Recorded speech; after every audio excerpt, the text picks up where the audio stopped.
most kids, I would say, don't have a specific recollection of the first time they saw Turtles because it was on. It was a cartoon. It was everywhere. I happen to remember distinctly the first time I ever saw Ninja Turtles. So take a little trip with me.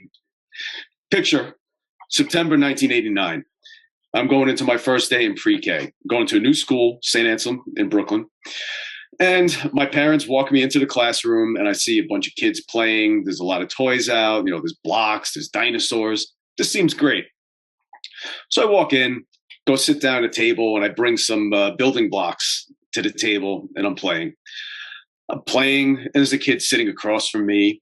And before I know it, this miniature Frank Costanza, who I apparently must have grabbed the same block he was going for and didn't realize it, runs around to my side of the table, and I continue playing. And the next thing I knew, I was on the floor crying because he punched me in the face. So as he rained blows upon me, yes, thank you. As he rained blows upon me, he figured there had to be a better way.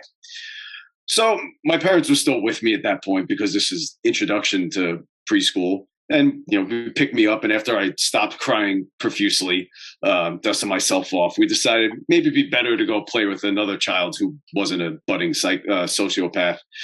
So make my way across the room and go over to a large set of building blocks. And there's a kid there with some nervous energy, very friendly and outgoing. He says, "Hi, my name's Charlie. Do you want to play?" And I said, "Yeah." Introduced myself, and Charlie is still 32 years later, my best friend. So we became really tight, and, he was always my go-to when we were at school. And then finally, we want to hang out outside of school. So went to his house for the first time. Our parents arranged for a play date, and we got along, perfectly. Great time, played inside, played outside. We were both only children, very friendly, not too selfish. I mean, I happened to come with my own jar of peanut butter because it was the only thing I would eat, but not spoiled, not too bad. So we're playing, having a great time. And then it came time for me to watch my favorite cartoon, which obviously was the Real Ghostbusters. And I couldn't understand, but Charlie didn't want to watch the Real Ghostbusters because he wanted to watch this show. It was like Teenage Mutant Ninja Turtles. I mean, even the title sounds ridiculous. And I wasn't having it, and neither was he. So we're having a knockdown, drag-out verbal argument for, it felt like hours, but I'm sure it was, 10 minutes. But neither of us would budge because I wasn't going to miss Ghostbusters, and he wasn't going to miss Turtles. So it didn't lead to another punch in the head, did it? No, it wasn't another punch in the head. This is a different, far more sane person that we were dealing with.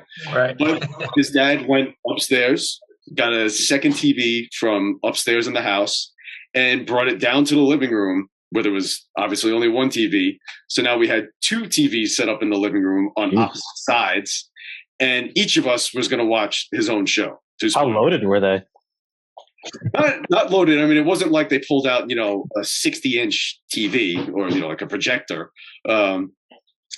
So we're both watching our shows on the other sides of the living room, and I'm sitting there, I'm watching Ghostbusters and I'm fully into it. But every now and then I peek over and look, what's going on that TV? And then a little more often I peek, like, that looks pretty good. So watching my show and then kind of just shifting over. And then midway through, both of us were watching the other one's TV. So I still loved Ghostbusters, but I ended up loving Teenage Mutant Ninja Turtles, and he ended up loving Ghostbusters. So I don't remember how I handled it after that, what show I would watch, because they're on at the same time. But that was when Turtles first came on my radar, and it was inescapable.